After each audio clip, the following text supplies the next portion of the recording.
누가복음 12장 13절에서 34절까지 말씀을 살펴보도록 하겠습니다. 예수님께서는 어리석은 부자 비유를 통해 인간이 이 세상에 가치를 두고 유한한 물질을 의존하게 될 때 맞이하게 되는 최후를 지적하시며 우리 삶의 방향을 영원한 것에 두도록 촉구하십니다. 이어서 염려에 대해 가르치시며 그의 나라를 구할 것을 명령하십니다. 13절에서 21절은 한 부자의 비유입니다. 예수님께서 계속하여 제자들을 가르치실 때에 무리 중 한 사람이 예수님께 자신의 문제를 아뢰입니다. 예수님을 선생님으로 부르며 유산 상속 분쟁 중인 자기 형에게 함께 유산을 나누도록 권유해달라고 부탁합니다. 이 사람은 형과의 유산 상속 문제에 있어서 예수님이 자신의 입장을 옹호해 주기를 기대했을 것입니다. 예수님은 이 사람아 라고 부르시며 누가 자신을 재판장이나 물건 나누는 자로 세웠느냐라고 책망하듯 물으십니다. 재판장은 잘잘못을 판가름하는 자이고 나누는 자는 둘 사이를 중재하는 자입니다. 예수님은 이 사람의 처한 공경에 개입하기를 거부하십니다. 예수님은 이 문제를 탐심의 주제와 연결하여 삼가 모든 탐심을 물리치라고 명령합니다. 그 사람의 요청을 청중에게 탐심의 함정을 가르치는 기회로 사용하고 계시는 것입니다. 탐심이 무엇입니까? 탐심은 더 많은 재물이나 소유를 갖고자 하는 과도하고 소모적인 욕망입니다. 어떻게든 많이 소유하려는 열망은 가난한 자나 부한 자나 무리나 제자 누구에게든 기본적인 욕망으로 자리하고 있습니다. 탐심을 제거하려면 더 가질 필요가 없는 상태가 되어야 합니다. 그러나 이런 상태는 불가능합니다. 죄성에 있는 인간의 탐심 근저에는 존재적인 불안이 있기 때문입니다. 예수님은 사람의 생명이 그 소유에 넉넉한 데 있지 아니하니라라고 명령합니다. 사람의 생명은 단순한 물리적 생명이 아닙니다.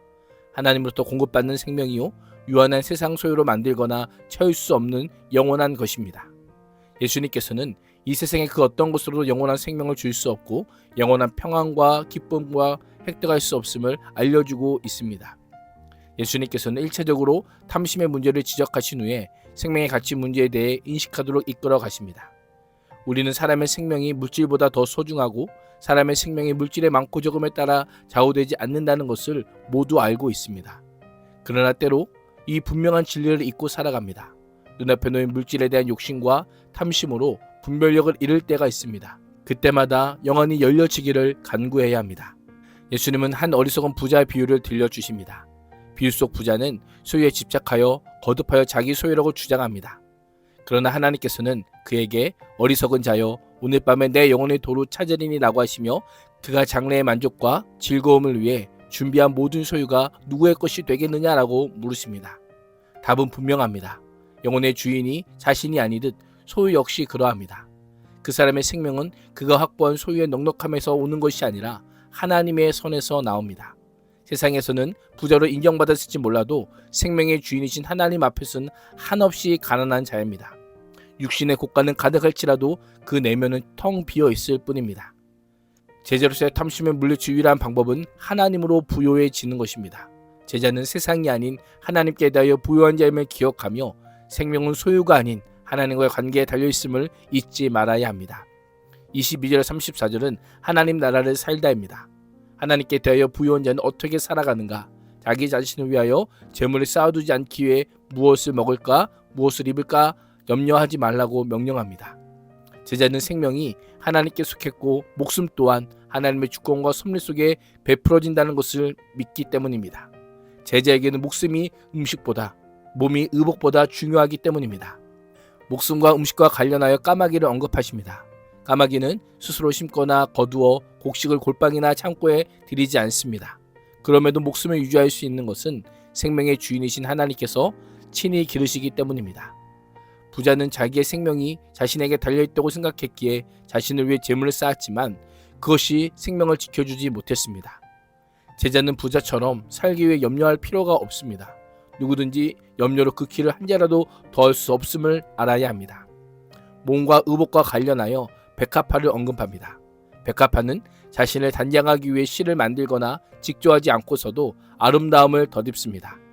하나님께서 하늘의 새를 먹이시고 들에 백합화를 입히시는데 하물며 하나님의 형상으로 지음받은 제자들의 생명을 먹이지 않겠느냐라고 말씀하고 계십니다.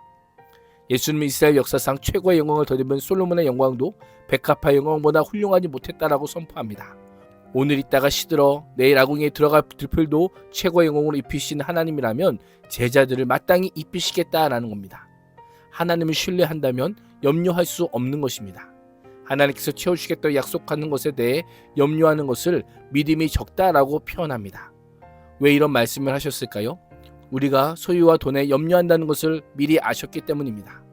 많은 사람들이 어떻게 돈을 벌고 쌓아두냐를 가지고 판단의 기초를 삼습니다.